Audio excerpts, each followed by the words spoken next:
Hello guys what's up, कैसे हैं आप सब। तो स्टार्ट करें लेक्चर 3 हमारे पीटी 365 पॉलिटिकल सीरीज का। तो आज जो टेबल ऑफ कंटेंट हमें पढ़ना है वो आपके सामने लिखा हुआ है, तो एक बार देख लेते हैं। तो हमें ये जो प्रेसिडेंट है इसके जब ये जो 6 आर्टिकल्स हैं, इसमें इम्पीचमेंट ऑफ यूएस प्रेसिडेंट कि क्या डिफरेंस है यूएस के जो प्रेसिडेंट का इम्पीचमेंट होता है और हमारे इंडिया का होता है। और जो पार्टनिंग प्रेसिडेंट की जो पावर है, पावर ऑफ द प्रेसिडेंट, जो आर्टिकल 72 में हम इंडियन पॉलिटी बाई लक्ष्मीकांत में भी हमने ये डिस्कस की है। नेक्स्ट देखेंगे 9th शेड्यूल, फिर overseas citizen of India. Then देखेंगे यूएन, जो अब स्टेट नहीं है, यूएन नॉट अ स्टेट, जो फंक्शनिंग और जो पार्लियामेंट्री रिगार्डिंग स्टेट लेजिस्लेचर और लोकल बॉडीज़। तो ये सभी जो टर्म्स हैं regarding start from parliamentary committees, और फिर हम जो कैबिनेट कमेटी रिकॉन्स्टिट्यूट की गई हैं 2, टोटल 8 हो गई हैं, तो वो देखेंगे हम। तो स्टार्ट करते हैं विद अवर फर्स्ट आर्टिकल। तो फर्स्ट है प्रेसिडेंट का जो impeachment of the US president. तो यहाँ पे डिफरेंस आपको समझना होगा। फर्स्ट इज़ कि जब हमारे यहाँ पे इम्पीचमेंट होता है तो वो तब होता है इंडियन केस में कि जब हमारे जो प्रेसिडेंट साहब हैं उन्हें रिमूव कर दिया जाता है। लेकिन जो यूएस में ये इम्पीचमेंट वर्ड तब यूज़ होता है तब उनको जब रिमूवल का प्रोसेस चल रहा होता है, उस केस में ये इम्पीचमेंट का वर्ड यूज़ कर दिया जाता है। तो ये फर्स्ट डिफरेंस आप देखेंगे कि जो इंडियन प्रेसिडेंट है वहाँ पे जो इम्पीचमेंट का वर्ड यूज़ होता है ये तब किया जाता है जब उन्हें रिमूव कर दिया जाता है। लेकिन यूएस के अंदर जो इम्पीचमेंट का वर्ड यूज़ हो रहा है वो तब किया जाता है जब उनके रिमूवल का प्रोसेस चल रहा होता है। जैसे आप बोलते हैं कि जो यहाँ पे दिया गया है कि जो डोनाल्ड ट्रम्प है वो 3rd प्रेसिडेंट बन गए यूएसए के जिन्हें इम्पीच कर दिया गया है, लेकिन वो रिमूव नहीं हुए।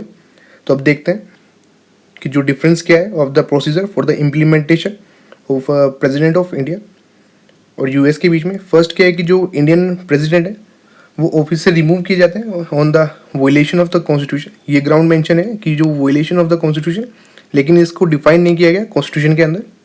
सेकंड कि जो यूएस प्रेसिडेंट है can be remove from the office, कोई अगर कोई ब्राइबरी क्राइम है उसके कुछ केस होता है तो उसके रिगार्डिंग।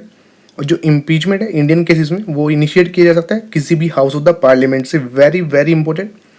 और जो यूएस के अंदर ओनली जो हाउस ऑफ रिप्रेजेंटेटिव, जो लोअर हाउस है, वो इनिशिएट कर सकता है प्रोसीडिंग। प्लस जो आपको मेजोरिटी भी एक्सप्लेन की गई थी वहाँ पे भी एक्सप्लेन किया गया था, हम आगे डिस्कस करेंगे। पहले कि जो यहाँ पे जो चार्जेस होते हैं इंडियन केसेस में वो 1/4 जो मेंबर होते हैं हाउस के जो चार्जेस फ्रेम करता है उसके द्वारा साइन होने जरूरी है। और एक 14 महीने का एडवांस नोटिस दिया जाता है to the president. Next once it is pass, जो यहाँ पे यूएस के अंदर केस क्या है, यहाँ पे सिंपल मेजोरिटी से ये पास कर दिया जाता है जो भी रेजोल्यूशन होता है। तो जो प्रोसेस है वो ट्रायल के लिए चल पड़ता है। नेक्स्ट है कि जो इम्पीचमेंट रेजोल्यूशन पास हो जाता है इंडियन के केस में तो यहाँ पे जो मेजोरिटी लगती है 2/3 टोटल मेंबरशिप लगती है। तो आपको मेजोरिटी वाली वीडियो में भी एक्सप्लेन किया गया था कि जो इंडियन मतलब जो प्रेसिडेंट की पोस्ट है वो बड़ी पोस्ट है। तो आपको कन्फ्यूज़न कहाँ रहता है कि जो हमारे पास 2 टाइप की स्पेशल मेजोरिटी है, 2/3 प्रेसिडेंट वोटिंग और सेकेंड है 2/3 टोटल मेंबरशिप। तो आप ध्यान इतना रखेंगे बस, आपके लिए यही एक ट्रिक है कि जो प्रेसिडेंट की पोस्ट है बड़ी पोस्ट है तो वो केवल एक प्रेसिडेंट वोटिंग से नहीं रिमूव होंगे, वहाँ पे टोटल मेंबरशिप की रिक्वायरमेंट रहेगी। That's why 2/3 total membership. तो ये यहाँ पे लिखा है। और नेक्स्ट जो यूएस प्रेसिडेंट में क्या होता है कि जो सीनेट है वो अगर रिमूव कर दे कि 2/3 ऑफ द मेजोरिटी से तो रिमूव हो जाते हैं, लेकिन सीनेट में अपर हाउस में जो ट्रम्प साहब है उनकी मेजोरिटी रहती है तो वो रिमूव नहीं हुए। और यही लिखा हुआ है इफ़ द अदर हाउस भी सस्टेन कर देता है चार्ज को, और वो भी इसी मेजोरिटी से कि जो majority of 2/3 of the total membership से पास कर देता है, तो जो प्रेसिडेंट है वो रिमूव हो जाते हैं from the date on which जो बिल है वो पास होता है। नेक्स्ट देखते हैं कि जो पार्डनिंग पावर है ऑफ द प्रेसिडेंट। तो ये न्यूज़ में क्यों है कि जो प्रेसिडेंट है वो रिजेक्ट कर दिया कि जो निर्भया केस का जो मर्सी प्ली साइन मतलब दिया गया था कन्विक्ट के द्वारा, तो अब तो इनको फांसी हो गई है। तो नेक्स्ट देखते हैं कि जो पार्डनिंग पावर है, तो फर्स्ट आपको आर्टिकल इंपॉर्टेंट ध्यान रहना चाहिए। तो ये आर्टिकल 72 में ऑफ द इंडियन कॉन्स्टिट्यूशन वो मेंशन है हमारा पार्डनिंग पावर। फर्स्ट है pardon, commutation, reprieve, respite and remission. तो आप नीचे से इसको कैसे देखेंगे कि जो RE है वो इनमें सब में कॉमन है, RE। तो आप इसको MSP याद रखेंगे कि जो हमारे इकोनॉमी में होता है मिनिमम सपोर्ट प्राइस, तो MSP देख रहे हैं आप, MSP। तो आप नीचे से एक लाइन आपको जब माइंड में याद रहती है तो ऐसे आप ध्यान रखेंगे। प्लस जो हम नीचे स्टार्ट कर रहे हैं M से मिशन, तो जब रीमिशन मतलब कोई भी मिशन सक्सेसफुल नहीं होता तो उसको रीमिशन किया जाता है। रीमिशन मतलब कि अब दोबारा स्ट्रेटजाइज किया जाएगा। तो इससे आप समझ सकते हैं कि जो रिडक्शन किया जा रहा है अमाउंट ऑफ सेंटेंस का विदाउट चेंजिंग इस करेक्टर, कि अपना गोल चेंज नहीं करते आप, उसके रिगार्डिंग अपना प्लान चेंज करते हैं कि अब इतने दिन रहेंगे ऐसे चेंजेस करने, तो रीमिशन। तो इससे आप ऐसे ध्यान रखेंगे। नेक्स्ट हमारा रेस्पाइट, ये अवॉइड करता है lesser punishment on some special ground. और जो रिप्राइव है तो ये रिगार्डिंग है कि टेम्प्रेरी सस्पेंशन डेथ सेंटेंस का। एंड जो रेस्पाइट है हम डिस्कस कर ही चुके हैं। कॉम्पिटिशन एक रिप्लेस ही कर देता है पनिशमेंट को विद लेस सीवियर पनिशमेंट। तो आप ये टर्म्स को एक बार आपको मीनिंग अगर अंडरस्टैंड हो जाता है तो आपके क्लियरली आपको ये रटने की कोई भी आवश्यकता नहीं पड़ती है। नेक्स्ट है जो पार्टनर है, ये कम्प्लीटली अब्सॉर्ब कर देता है कि माफ़ कर देता है सभी सेंटेंसेस को, पनिशमेंट को। और जो प्रेसिडेंट है वो एक्सरसाइज करते हैं इन पावर को किन केसेस में, इन ऑल केसेस जहाँ पे जो पनिशमेंट और सेंटेंस है बाय कोर्ट मार्शल है, और जो सभी केसेस में जहाँ पे सेंटेंस और जो भी पनिशमेंट है किस ऑफेंस में, अगेंस्ट एनी लॉ। थर्ड है कि कोई भी सेंटेंस जो रिगार्डिंग है सेंटेंस ऑफ डेथ के, और जो पावर ऑफ प्रेसिडेंट की जो पार्डनिंग पावर है वो एक्सरसाइज की जाती है on the advice of council of minister.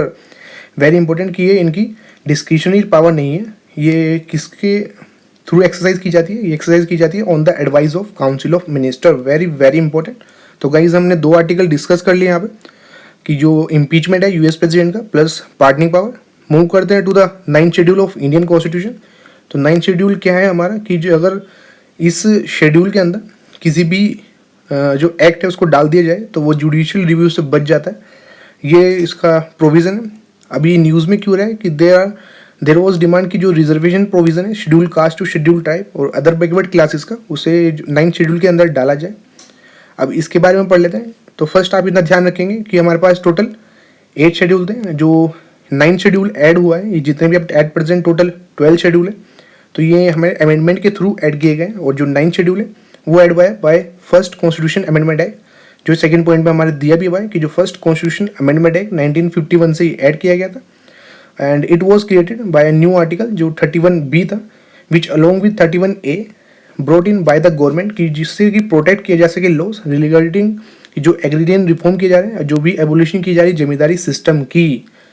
और ये दिया गया फर्स्ट में कि जो एक्ट है जो added under the 9th schedule वो रिस्ट्रिक्ट मतलब उसके जुडिशियल रिव्यू से वो बाहर हो जाता है, इवन अगर वो इन्फ्रिंज भी कर रहा है किसी भी फंडामेंटल राइट इंडिविजुअल के। तो ये 9th शेड्यूल में दिया गया था। तो अभी हम आगे केसेस देखेंगे कि अब करंट चेंजेस क्या हैं।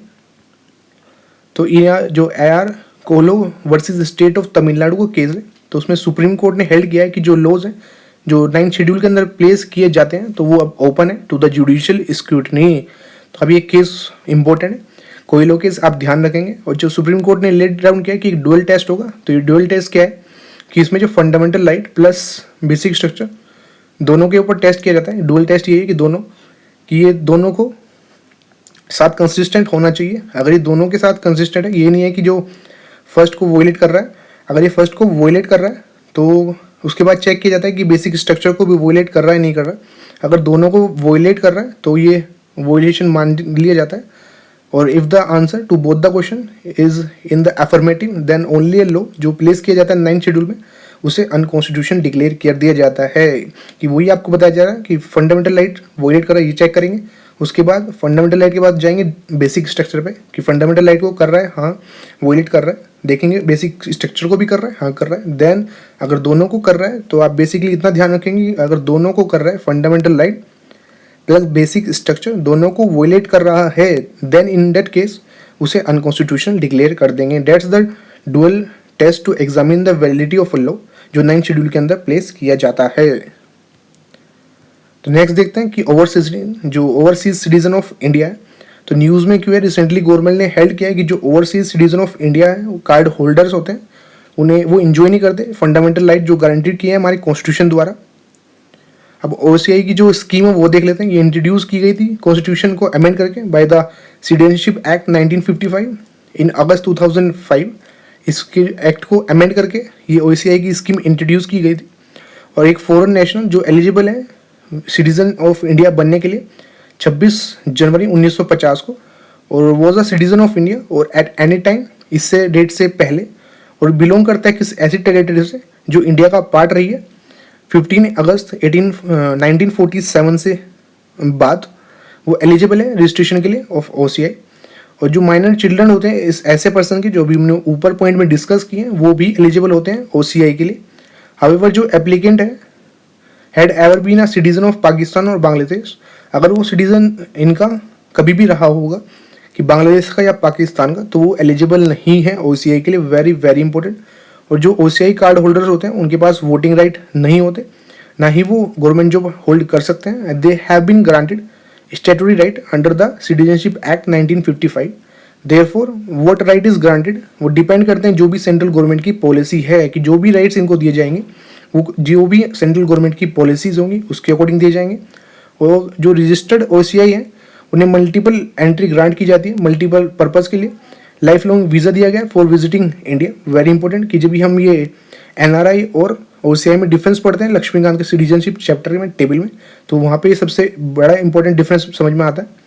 नेक्स्ट है कि जो OCI है वो एंटाइटल है टू जनरल पैलिटी विद NRI, जैसे आपको भी मैं एक्सप्लेन कर रहा था, इन रेस्पेक्ट ऑफ जो भी फैसिलिटी अवेलेबल होती है इन इकोनॉमिक फाइनेंशियल की जो OCI है उन्हें एक प्लस पॉइंट ही मिलता है NRI से कि ज़्यादा ही फैसिलिटी अवेलेबल होती है।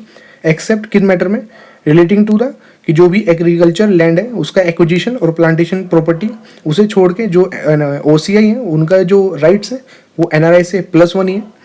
और एक रजिस्टर जो OCI हो वो एग्जेम्प्ट है from registration with foreign register, जो रीजनल रजिस्ट्रेशन होता है ऑफिस और जो फॉरेन रजिस्ट्रेशन ऑफिस होता है for any length of stay, कि बेसिकली ये स्टे कितने भी टाइम के लिए कर सकता है विदाउट रजिस्टरिंग, कि जो हमारा जो फॉरेन रीजनल रजिस्ट्रेशन ऑफिस होता है वहाँ पे रजिस्टर करना पड़ता है, तो इन्हें वहाँ पे रजिस्टर नहीं करना पड़ता, ये कितने ही टाइम के लिए रह सकते हैं। नेक्स्ट देखते हैं कि UN is not a state, तो वो ये न्यूज़ में क्यों है, बिकॉज जो दिल्ली हाई कोर्ट है उन्होंने रूल किया है कि जो यूनाइटेड नेशन है वो स्टेट की डेफिनेशन के अंदर नहीं आती, जो हमने आर्टिकल 12 में पढ़ा of the Indian constitution, and it is not amenable to the jurisdiction of the court, जो आर्टिकल 226 में आता है हमारा of the constitution of India. अब डिटेल्स पढ़ते हैं कि अकॉर्डिंग टू जो आर्टिकल 12 हमारे कॉन्स्टिट्यूशन ऑफ इंडिया, जो हम ऑलरेडी फंडामेंटल राइट में डिस्कस कर चुके हैं, स्टेट की डेफिनेशन जिसमें गवर्नमेंट ऑफ इंडिया और पार्लियामेंट, और फिर देखते हैं गवर्नमेंट ऑफ स्टेट और उसकी जो स्टेट लेजिस्लेचर है, नीचे फिर डिफरेंट बॉडीज़, तो लोकल बॉडीज़ में इसमें इंक्लूड है सभी authorities with in the territory of India जो कंट्रोल में है किसके, इंडियन गवर्नमेंट के, वो सभी इस डेफिनेशन का पार्ट है। और जो गवर्नमेंट है हैज़ ऑल्सो स्टेटेड दैट जो कंसेंट है गवर्नमेंट ऑफ इंडिया का वो भी रिक्वायर्ड नहीं है कि अगर कोई लीगल सूट इनिशिएट करना है against UN, as it is not a foreign state and it is only an international organisation. Very very important. और जो सेक्शन 86 है सिविल प्रोसीजर कोड का 1908 का, वो प्रोवाइड करता है that a foreign state may be sued in any court with the consent of the central government. इस जो CRPC 1908 का जो सेक्शन 86 है उसके अकॉर्डिंग किसी भी फॉरेन स्टेट को शू किया जा सकता है कोर्ट के अंदर सेंट्रल गवर्नमेंट के कंसेंट से। लेकिन जब UN को स्टेट ये नहीं माना जा रहा तो इसमें सेंट्रल गवर्नमेंट की भी रिक्वायरमेंट नहीं रहेगी कंसेंट की। तो यहाँ पे ये कहना चाह रहे हैं एंड दिस हाउएवर सेड कि जो UNO है एंड इट्स ऑफिशियल वो इंजॉय कर रहे हैं immunity under the United nation privileges and immunities act 1947। और एज पर द एक्ट जो UNO है उसे इम्यूनिटी है from every form of legal process except in so far as it any particular case it has expressively waived its immunity. और जो ये हमारा next act दिया गया इसमें ये दिया गया कि जो UNO ने क्या कहा है कि जो इसके ऑफिशियल्स होते हैं वो इम्यूनिटी इंजॉय करते हैं रिगार्डिंग प्रिविलेजेस, और ये इम्यूनिटी तब तक ही होती है जब तक वो इन इम्यूनिटी को जो एक लिमिट है वो वेव ऑफ ना कर दें।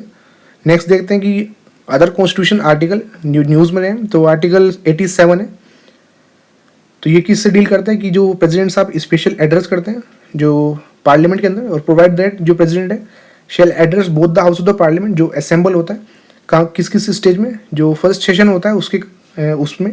लेकिन ये ऑप्शन में हम पढ़ भी चुके हैं कि जब हम टेस्ट अटैम्प्ट करते हैं तो वहाँ पे कंफ्यूज करने के लिए आपको दे देता है कि जो हर सेशन की जो हर मीटिंग का जो फर्स्ट सेशन होता है वहाँ पे किया जाता है, तो ऐसा नहीं है बिल्कुल भी। ये केवल जो जनरल इलेक्शन होता है उसके बाद किया जाता है कि हर 5 साल बाद जो जनरल इलेक्शन का जो फर्स्ट सेशन होता है उसकी जो मीटिंग होती है उसमें किया जाता है, and at the commencement of the first session of each year. तो दोनों चीज़ याद रखेंगे। और जो प्रेसिडेंट एड्रेस है वो कंटेन करते हैं कि लेजिस्लेटिव और पॉलिसी प्रपोजल जो गवर्नमेंट को फॉलो करने चाहिए in the upcoming years. Next discuss करते हैं कि जो functioning of the parliament, state legislature और लोकल बॉडीज़। तो आप देख रहे हैं कि हमने कितने आर्टिकल डिस्कस कर लिए। तो हमने impeachment of UN president discuss कर लिया, पार्डनिंग पावर डिस्कस कर ली, 9 शेड्यूल डिस्कस कर चुके हैं, overseas citizen of India discuss कर चुके हैं, यूनियन नॉट ए स्टेट हम डिस्कस कर चुके हैं। तो अब हमें डिस्कस करने हैं ये नीचे के जो 9 आर्टिकल है प्लस ये 10 टोटल। तो 6 आर्टिकल हम डिस्कस कर चुके हैं। And if you have any doubt in anything just put in the comment section, we will definitely reply you within 24 hour. तो डिस्कस करते हैं हमारा नेक्स्ट आर्टिकल कि फंक्शनिंग ऑफ पार्लियामेंट और स्टेट लेजिस्लेचर और लोकल बॉडीज़। तो legislature और parliamentary committees, इसमें फर्स्ट आर्टिकल है हमारा। तो ये न्यूज़ में क्यों है, तो रिसेंट सेशन है जो पार्लियामेंट का, तो सर्टेन जो बिल है पास किए गए बिना ही सिक्योरिटी ने, बिना ही एग्जामिन किए पार्लियामेंट्री स्टैंडिंग कमेटी के। डेट्स वाई जो आप देख रहे होंगे कि जल्द से जल्द पास किए जा रहे हैं, बिकॉज ये स्टैंडिंग कमेटी के पास भेजे ही नहीं जा रहे हैं जहाँ पे टाइम टेकिंग एग्जामिन किए जाए। तो फर्स्ट है कि जो पार्लियामेंट्री कमेटीज़ के बारे में दिया गया है, ये 2 काइंड की होती हैं। ऑलरेडी लक्ष्मीकांत में डिस्कस भी कर चुके हैं और अब आपको क्लियर भी होगा, बिकॉज हम PT 365 पॉलिटी की कर रहे हैं। ये एड ऑफ द ईयर में डिस्कस की जाती है। तो स्टैंडिंग कमेटी परमानेंट होती है नेचर में, ये कॉन्स्टिट्यूट की जाती है हर साल, कंटिन्यूस बेसिस पे वर्क करती है। दूसरे साइड है एडोक कमेटी, ये टेम्परेरी होती है नेचर में, और ये जब इनका कंप्लीशन हो जाता है जो भी इनको टास्क दिया गया था तो ये एंड कर जाती है। और जो कॉन्स्टिट्यूशन एक स्पेशल कमेटी बनाता है, make a mention of this committee, कि जो कमेटीज़ हैं इनका मेंशन करता है हमारा संविधान डिफरेंट प्लेसेस पे, पर कोई भी स्पेसिफिक प्रोविज़न नहीं किया गया कि इनकी कंपोजिशन टेन्योर के regarding. It's very very very important point कि जो कंपोजिशन है टेन्योर है इन कमेटीज़ का हमारे संविधान के अंदर नहीं दिया गया। ऑल दिस मैटर डील किए जाते हैं जो भी रूल्स हैं हमारे 2 हाउस के उनके थ्रू, एंड दे इंश्योर करते हैं कि डिटेल एग्जामिन किया जा सके और अपहोल्ड की जा सके। जो गवर्नमेंट की अकाउंटेबिलिटी है वो करते हैं ऑन नॉन पार्टीशन मैनर में, और रेलेवेंट स्टेक होल्डर्स भी इसमें एंजॉय करते हैं, फिल्म एंगेज रहते हैं और एड करते हैं जो ओपोजिशन का कि वो ग्रेटर रोल प्ले करें इन exercising control over the executive. और नेक्स्ट देखते हैं इथिक्स कमेटी। फर्स्ट है कि न्यूज़ में क्यों है कि जो इथिक्स कमेटी है उसने डिसाइड किया कि वो फॉर्म करेगी a code of conduct for Lok Sabha MPs। तो इनके बारे में डिस्कस करते हैं। तो ये कमेटी बनाई गई थी राज्यसभा में 1997 और लोकसभा के अंदर 2000 के अंदर। जो इथिक्स कमेटी है इन Lok Sabha do not have more than 15 members, और राज्यसभा के अंदर इसमें 10 मेंबर से ज़्यादा नहीं होते। और ये एनफोर्स करती है कोड ऑफ कंडक्ट जो भी मेंबर ऑफ पार्लियामेंट है, और एग्जामिन करती है जो भी मिसकंडक्ट के केस हैं, और रिकमेंड करती है जो भी अप्रोप्रिएट एक्शन उनके अगेंस्ट लेना है। Code of conduct had come into force for the Rajya Sabha MP 2005 में, कि ये बनाई तो गई थी 2000 में लोकसभा के अंदर और 1997 में राज्यसभा के अंदर, लेकिन जो कोड ऑफ कंडक्ट है वो फोर्स में कब आया था राज्यसभा MPs के लिए, वो 2005 के अंदर आया था। नेक्स्ट देखते हैं, अब देखते हैं पार्लियामेंट्री प्रिविलेजेस। तो ये न्यूज़ में क्यों है, because on the Rafale fighter jet की जो डील इशू था, तो breach of privilege motion move किया गया अगेंस्ट प्राइम मिनिस्टर और जो डिफेंस मिनिस्टर के। तो टाइप ऑफ प्रिविलेजेस हम डिस्कस करेंगे। तो हम ऑलरेडी लक्ष्मीकांत में पढ़ चुके हैं कलेक्टिव और इंडिविजुअल जो भी प्रिविलेजेस हैं, जो पार्लियामेंट के चैप्टर के एंड में हमने डिस्कस किए हैं। तो फर्स्ट है कि जो कलेक्टिव प्रिविलेजेस में कि एक्सक्लूड कर सकते हैं स्ट्रेंजर को प्रोसीडिंग के रिगार्डिंग, और होल्ड कर सकते हैं सीक्रेट सिटी को ऑफ द लेजिस्लेचर। जो फ्रीडम ऑफ प्रेस है कि वो पब्लिश कर सकती है कोई भी रिपोर्ट ऑफ पार्लियामेंट्री प्रोसीडिंग, बाकायदा वो सच होनी चाहिए, that is true report. But जो ये भी in the case of secret sitting allow नहीं है, और जो ओनली पार्लियामेंट है वो ही रूल्स बना सकती है और रेगुलेट कर सकती है अपनी ओन जो प्रोसीडिंग है उसकी। जो कोर्ट है उसको भी बार है कि वो भी इंक्वायरी नहीं कर सकती कोई भी जो प्रोसीडिंग है आउट द हाउसेज रिगार्डिंग जो भी स्पीचेस बोली जा रही है, कोई भी वोट्स उसके रिगार्डिंग। आप इंडिविजुअल देखते हैं। फर्स्ट है कि no arrest during a session और 40 डे बिफोर और 40 डे आफ्टर द सेशन, कि कोई भी 40 दिन पहले और 40 दिन बाद जो भी सेशन के कोई भी अरेस्ट नहीं किया सकता। और जो ये प्रोटेक्शन है केवल सिविल केसेस में, नॉट इन क्रिमिनल केसेस, उसमें ये काम हो सकता है जो अरेस्ट का है। और not liable in court for any speech in parliament. और ये जूरी सर्विस के लिए भी एग्जाम्प्ट किए गए जब हाउस सेशन के अंदर होता है। नेक्स्ट देखते हैं कि जो हमारे कॉन्स्टिट्यूशन के अंदर किस आर्टिकल में ये पार्लियामेंट्री प्रिविलेजेस दी गई हैं। तो हम ऑलरेडी पार्लियामेंट की जो चैप्टर में हमने डिस्कस किया था कि आर्टिकल 105 में ये दी गई है फॉर द पार्लियामेंट, और 194 में स्टेट लेजिस्लेचर के लिए। फॉर पार्लियामेंट, उसके मेंबर और उसकी कमेटीज़ के रिगार्डिंग। यहाँ पे लेजिस्लेचर, स्टेट लेजिस्लेचर, उसकी मेंबर और कमेटी के रिगार्डिंग ये कन्फर करते हैं सर्टेन प्रिविलेजेस। तो ये देखेंगे कि 4 टाइप की होती हैं। फर्स्ट की प्रोटेक्ट करता है फ्रीडम ऑफ स्पीच और expression in the house and insulate करता है against litigation over matter that occur in this house.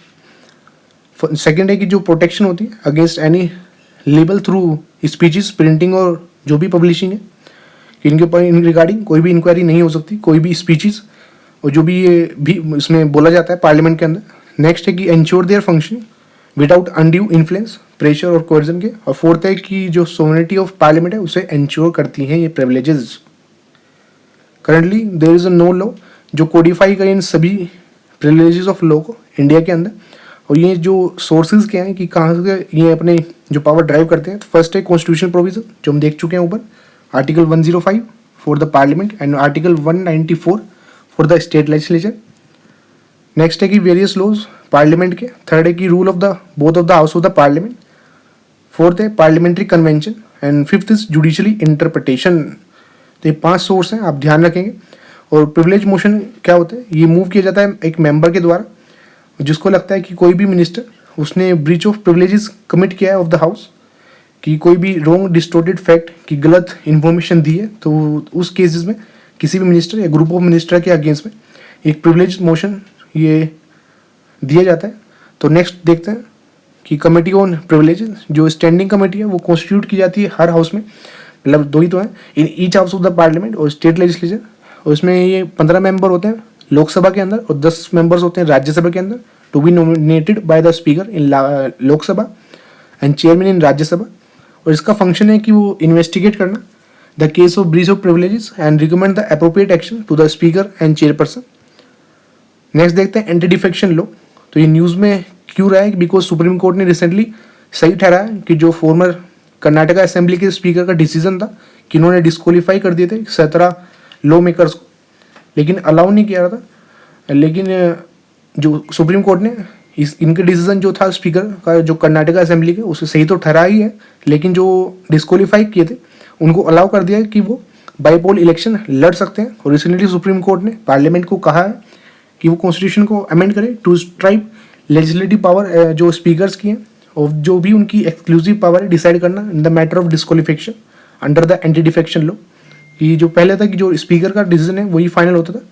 अब देखते हैं कि जो एंटी डिफेक्शन लॉ है वेरी इंपॉर्टेंट, ये जो 10th शेड्यूल है उससे इंसर्ट किया गया था by the 52nd amendment act and is laid down that जो प्रोसेस है बाय विच लेजिस्लेचर डिस्क्वालीफाई हो सकता है on the ground of defection, वो किसके थ्रू किया जाता है, वो प्रेसिडेंट जो प्रिजाइडिंग ऑफिसर होते हैं उनके थ्रू ही किया जाता है। लेकिन किस केसेस में, जब एक पेटिशन दिया जाता है किसी भी अदर जो मेंबर है ऑफ द हाउस के द्वारा, और जो प्रिजाइडिंग ऑफिसर होते हैं उनके पास अब पावर नहीं होती कि वो ये डिसाइड कर सकेंगे कि कितने टाइम पीरियड के लिए वो डिस्क्वालीफाई रहेगा, और जो इलेक्शन है उसके लिए कंटेस्ट करने के लिए वो उसे रोक भी नहीं सकते। तो ये 2 पावर इंपॉर्टेंट है और ये हाईलाइट पोर्शन आपको ध्यान रहना चाहिए बिल्कुल। नेक्स्ट देखते हैं कि जो लेजिस्लेटर है उससे कंसिडर कब किया जाता है कि वो डिफेक्ट हो चुका है। फर्स्ट कि अगर वॉलेंटरली अपनी जो पार्टी है उसकी मेंबरशिप गिव अप कर दे, और ध्यान रखेंगे एंड नहीं है कि कोई भी कंडीशन फुलफिल हो जाए तो वो डिफेक्ट हो जाएगा। सेकंड, अगर वो जो भी पार्टी की डायरेक्शन है, पार्टी लीडर की डायरेक्शन है, उसे डिसोबे कर देता है, this implies date a legislator, कि वो डिफाइन कर रहे हैं कि जो पार्टी की व्हिप है जो हम पार्लियामेंट में ऑलरेडी डिस्कस कर चुके हैं कि उसके अकॉर्डिंग नहीं चल रहा है, उससे अलग चल रहा है, कि जो लॉ अप्लाई होते हैं टू बोथ द पार्लियामेंट और स्टेट लेजिस्लेचर, कि ये अप्लाई दोनों में ही अप्लाई होता है जो लॉ है एंटी डिफेक्शन का। अब एक्सेप्शन क्या है कि किन केसेस में डिफेक्ट नहीं होते। फर्स्ट है कि मर्जर का केस। मर्जर कब होता है कि जब 2/3 ऑफ द जो लेजिस्लेटर होते हैं वो जो 2 पार्टी, ये लॉ अलाउ करता है कि पार्टी को वो मर्ज हो सकती है दूसरी पार्टी से, लेकिन किस केस में, जब उसके 2/3 जो मेंबर्स होते हैं वो फेवर में होते हैं तो उसको मर्जर बोला जाता है, लेकिन इस केस में डिफेक्शन नहीं होता।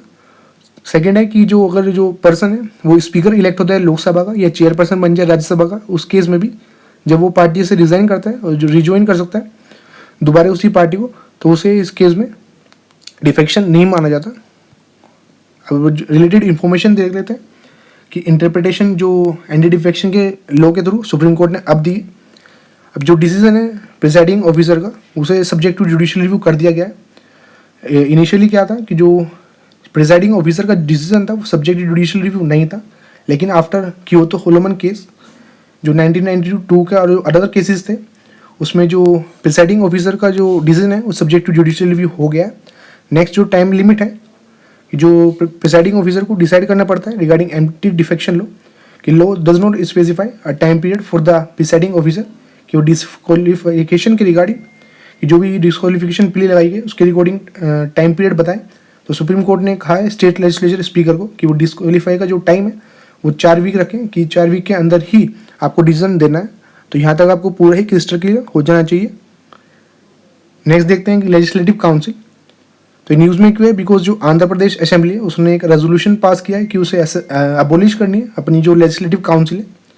अब जो प्रोसीजर क्या है फॉर्मेशन और एबोलिशन का तो वो देखते हैं।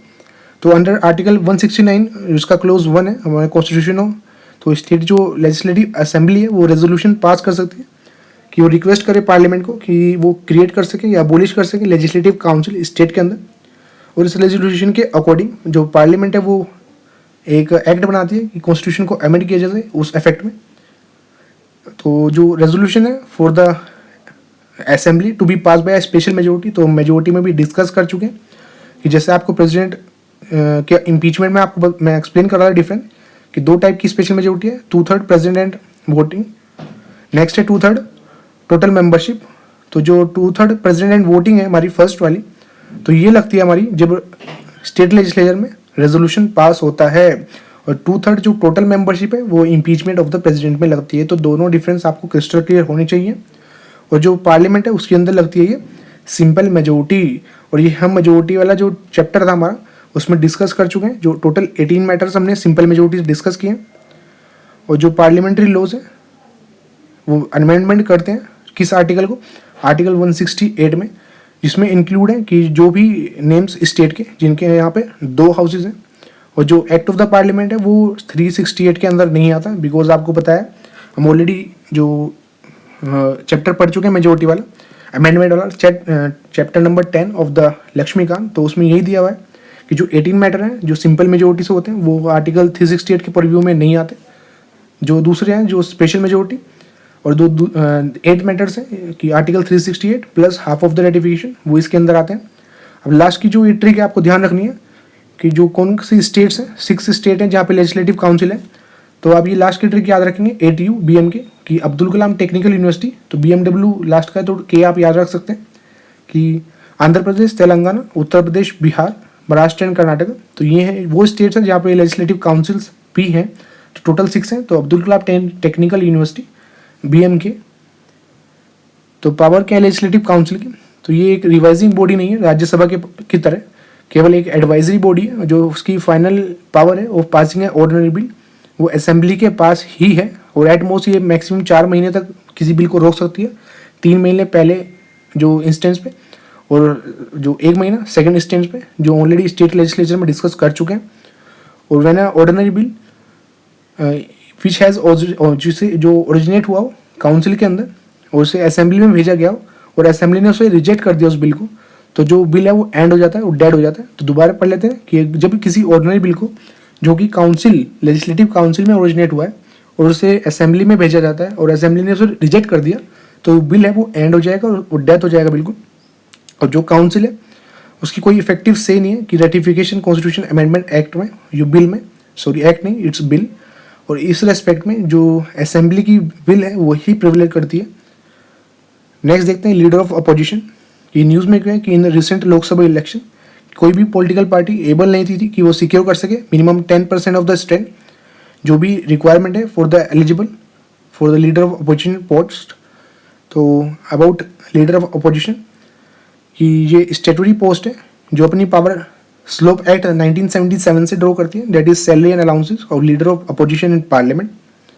और एक्ट डिफाइन किया जाता है LOP as the leader of in the at house of the party in opposition to the government having the greatest numerical strength, कि जिस भी पार्टी का ज़्यादा सबसे ज़्यादा स्ट्रेंथ होती है कि लार्जेस्ट पार्टी, उसे डिफाइन किया गया लीडर ऑफ अपोजिशन। और जो however while recognising leader of opposition, जो स्पीकर है वो जो डायरेक्शन है फॉलो करता है किसकी, by the speaker of Lok Sabha, जो इश्यू की गई थी 1956 के अंदर। और अकॉर्डिंग टू दिस डायरेक्शन जो स्पीकर है वो ओबलाइज नहीं है कि वो किसी मेंबर को रिकॉग्नाइज करे, कि जो लार्जेस्ट पार्टी का मेंबर है उसे ही रिकॉग्नाइज करें, इसके लिए वो ओबलिज नहीं है इन द लोकसभा और leader of opposition as a leader of opposition in case जो शेयर्ड पार्टी है does not have the strength equal to the 1/10 of the quorum. तो ये इंपॉर्टेंट बन जाता है कि जो 1/10 स्ट्रेंथ है वो मिनिमम रिक्वायरमेंट है लीडर ऑफ अपोजिशन बनने के लिए। तो अगर सेकंड जो लार्जेस्ट पार्टी है रूलिंग से जो अपोजिशन पार्टी है वो भले ही लार्जेस्ट पार्टी हो, लेकिन अगर वो 1/10 सिक्योर नहीं करती तो जो स्पीकर है वो ओबलाइज नहीं है कि उसकी पार्टी का ही लीडर ऑफ अपोजिशन बनाना है। तो ये पॉइंट आप ध्यान रखेंगे। और जो लीडर ऑफ अपोजिशन है वो एंजॉय करता है रैंक ऑफ कैबिनेट मेंबर की and is a member of panel जो सिलेक्ट करते हैं candidate for the key constitution और स्टेटरी पोजिशन लाइक CVC और CBI डायरेक्टर और लोकपाल, जो हम अनकॉन्स्टिट्यूशन बॉडीज़ में पढ़ चुके हैं ऑलरेडी। तो प्राइवेट मेंबर बिल देख लेते हैं। तो ये बिल होता कौन सा है कि जो मेंबर होते हैं पार्लियामेंट के लेकिन वो मिनिस्टर नहीं होते, तो उसने प्राइवेट मेंबर बोले जाता है। तो ये न्यूज़ में किस लिए था, because a private member bill जो प्रपोज किया गया था राज्यसभा में, जिसे वो that seeks removal of the limit on the candidate election expenditure, कि जो कैंडिडेट का खर्च जितना भी होता है एक इलेक्शन में तो उसके ऊपर जो लिमिट है उसे रिमूव करने के लिए था और प्रपोज करता है स्टेट फंडिंग ऑफ इलेक्शन को। और जो ये अब ध्यान रखना है आपको रिगार्डिंग प्राइवेट मेंबर बिल कि ये 1 महीने के नोटिस के बाद इंट्रोड्यूस किया जाता है और केवल फ्राइडे में इस पर डिस्कशन किया जाता है। जो लास्ट टाइम एक प्राइवेट मेंबर बिल पास हुआ था दोनों ही हाउस में, वो 1970 के अंदर हुआ था and it was the supreme court enlargement of criminal appellate जुडिक्शन bill, कि ये बिल था वो। और जो 14 प्राइवेट मेंबर बिल्स हैं जिनमें से इंट्रोड्यूस हुए थे 5 राज्यसभा के अंदर have become loss of all, मतलब जो कानून बन पाए and they can bring in constitution amendment bill, लेकिन नॉट इन मनी बिल। तो ये आप ध्यान रखेंगे दोनों ही। अब रिलेटेड इन्फॉर्मेशन देख लेते हैं कि जो कैप है इलेक्शन एक्सपेंडिचर पे, तो इलेक्शन कमीशन ऑफ इंडिया ने सेट क्या किया एक्सपेंडिचर लिमिट, तो वो किया 70 लाख एक इंडिविजुअल जो कैंडिडेट है उसके लिए। लेकिन कोई भी जो लिमिट नहीं है, नो सीलिंग ऑन कैंपेनिंग किसी भी पॉलिटिकल पार्टीज की, दोनों ही लोकसभा और असेंबली के। और कोई भी अगर इनकरेक्ट अकाउंट या एक्सपेंडिचर इस सीलिंग के बियॉन्ड शो किया जाता है या दिख जाता है तो वो डिस्क्वालिफिकेशन अट्रैक्ट करता है 3 साल की। नेक्स्ट देखते हैं लैप्सिंग ऑफ बिल। तो ये न्यूज़ में क्यों है कि रिसेंटली जो vice president called for rethink on provision that provide for automatic lapsing of bill, जिससे कि जो लोकसभा है उसका टाइम बहुत ज़्यादा वेस्ट होता है। जो प्रोविजन आर्टिकल 107 में मेंशन है, तो कैसे याद रखेंगे आप कि लैप्सिंग याद रखेंगे आप, तो लैप्सिंग में जो लेटर्स हैं वो 7 है, तो ये आप रखेंगे आर्टिकल 107 के अंदर मेंशन है। तो इतना ही आपके माइंड को चाहिए, वो रिफ्लेक्स एकदम लगा लेता है। ये डील करता है with the introduction and passing of bill. तो 4 केसेस पढ़ेंगे जिसमें वो लैप्स हो सकता है कि एक बिल जब लोकसभा में ओरिजिनेट हुआ लेकिन लोकसभा में ही पेंडिंग पड़ा है तो वो लैप्स हो जाएगा। तो ये कॉमन सेंस से भी आपको याद रहेगा। दूसरा, अब बिल जो ओरिजिनेट हुआ है और राज्यसभा द्वारा पास भी कर दिया गया लेकिन लोकसभा में पेंडिंग पड़ा है तो वो भी लैप्स हो जाएगा। और एक बिल जो ओरिजिनेट हुआ है पास कर दिया गया लोकसभा द्वारा लेकिन राज्यसभा में पेंडिंग है तो वो भी लैप्स हो जाएगा। फोर्थ है कि अब बिल जो ओरिजिनेट हुआ है राज्यसभा के अंदर लेकिन रिटर्न कर दिया गया to that house by the Lok Sabha amendment के थ्रू और राज्यसभा में स्टिल पेंडिंग पड़ा है तो वो लैप्स हो जाएगा। तो आप देख रहे हैं कि किसी भी ही हाउस में अगर कोई बिल पेंडिंग पड़ा है इन दोनों केसेस में तो कॉमन सेंस से अब इतना ध्यान रखेंगे बस कि वो लैप्स हो जाता है। अब देखते हैं केसेस जहाँ पे बिल लैप्स नहीं होता, कि एक बिल जो पेंडिंग पड़ा है राज्यसभा में लेकिन पास नहीं किया लोकसभा में, वो लैप्स नहीं होता कि राज्यसभा में पेंडिंग है लेकिन इसे पास नहीं किया लोकसभा ने। तो ये पहला ही इसमें इंपॉर्टेंट है, बाकी आप ध्यान रखेंगे बिकॉज ईजी है, प्रेसिडेंट उसमें इन्वॉल्व है, एस एंड उनका इन्वॉल्व है। सेकेंड है कि इफ़ जो प्रेसिडेंट ने नोटिफाई कर दिया कि वो होल्ड करेंगे joint sitting before the dissolution of Lok Sabha तो वो बिल जो लैप्स नहीं करता, कि यह बिल जहाँ पे जो प्रेसिडेंट साहब का एसेंट बचा हुआ है तो वो भी लैप्स नहीं करता।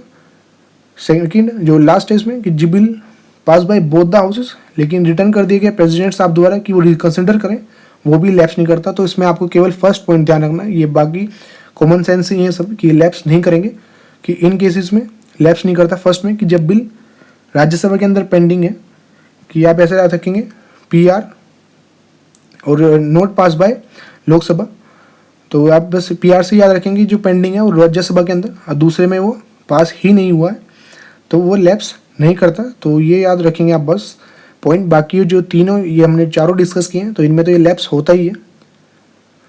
नेक्स्ट देखते हैं ऑफिस ऑफ प्रॉफिट कि रिसेंटली जो प्रेसिडेंट है उन्होंने रिजेक्ट कर दिया एक पटिशन जो डिमांड कर रहे हैं डिस्क्वालिफिकेशन दिल्ली एमएलए की for allegedly holding office of profit. तो ये हमारा आर्टिकल 102 और 191 में क्या चीज़ मेंशन है, उसमें mention disqualification on the basis of office of profit in the parliament और स्टेट लेजिस्लेटिव रेस्पेक्टिवली। और ये डिफाइन नहीं किया हमारे कॉन्स्टिट्यूशन के अंदर, ना ही आरपीए एक्ट के अंदर। तो आप ध्यान रखेंगे कि दोनों के अंदर ये डिफाइन नहीं किया गया। और जो सुप्रीम कोर्ट का ये प्रद्युत केस है, इसमें आउटलाइन किया है फॉलोइंग क्वेश्चन कि ऑफिस ऑफ प्रॉफिट को टेस्ट करने के लिए कि वेदर जो गवर्नमेंट है उसने अपॉइंटमेंट किया है, वेदर जो गवर्नमेंट है उसके पास राइट है कि रिमूव करना और डिसमिस करना जो भी होल्डर है। नेक्स्ट है कि वेदर जो गवर्नमेंट है वो रिनोमिनेशन पे कर रही है या नहीं कर रही, and what are the functions of the holder, does he perform them for the government. Next है कि does the government exercise any control over the performance of those function. Further जो Jaya Bachchan versus union of India का case है, तो supreme court ने define किया था कि एज एन ऑफिस जो capable of yielding a profit या कोई भी पैसे से regarding gain, thus it is not the actual receipt of profit, कि ये एक्चुअल इनकम नहीं है प्रॉफिट की, but the potential of the profit that is deciding factor. ये बहुत ज़्यादा इंपॉर्टेंट लाइन बन जाती है कि उसके रिगार्डिंग जो पैसे से रिगार्डिंग प्रॉफिट ये इंपॉर्टेंट नहीं है, लेकिन जो उसका पोटेंशियल है उस प्रॉफिट का, कि केवल कि कितना माइंड में थॉट की आना है, वही एक डिसाइडिंग फैक्टर बन जाता है कि ऑफिस ऑफ प्रॉफिट केस का।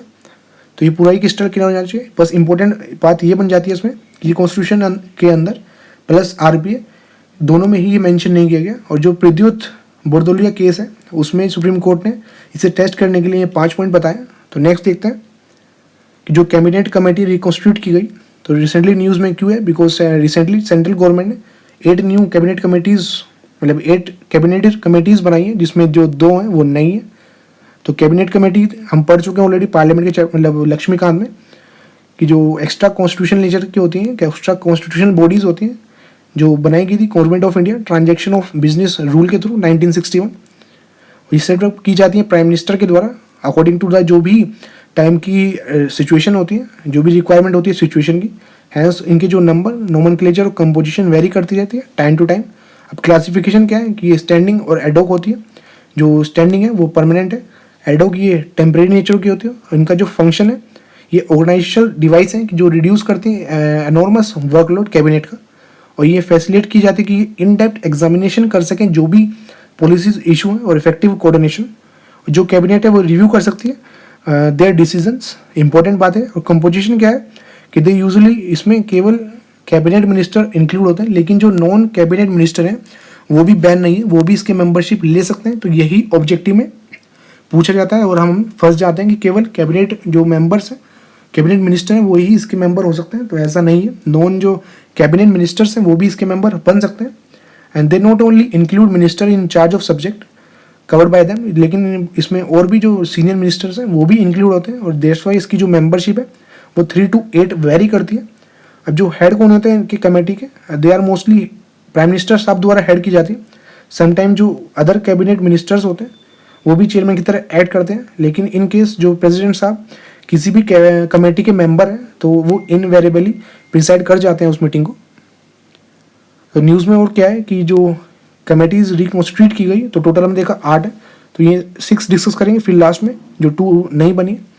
तो appointment committee of the cabinet तो डिसाइड करती है कि अपॉइंटमेंट हाई ऑफिशियल्स का, ये ध्यान रखेंगे। नेक्स्ट है कैबिनेट कमेटी इकोनॉमिक अफेयर में, ये जो भी ट्रेंड चल रहे हैं इकोनॉमिक के रिगार्डिंग उनको चेक करती रहती है, उनका रिव्यू करती है, कोई भी प्रॉब्लम रिगार्डिंग कंसिस्टेंसी। तो नेक्स्ट देखते हैं कि जो कैबिनेट कमेटी है पार्लियामेंट्री अफेयर में, ये ड्रॉ करती है जो भी शेड्यूल है फॉर पार्लियामेंट्री सेशन, और जो भी गवर्नमेंट की बिजनेस की प्रोग्रेस है पार्लियामेंट के अंदर उसे मॉनिटर करती है। Cabinet committee on political affair, very very powerful committee, तो डील करती है with all policy matter pertaining to domestic और फॉरेन अफेयर।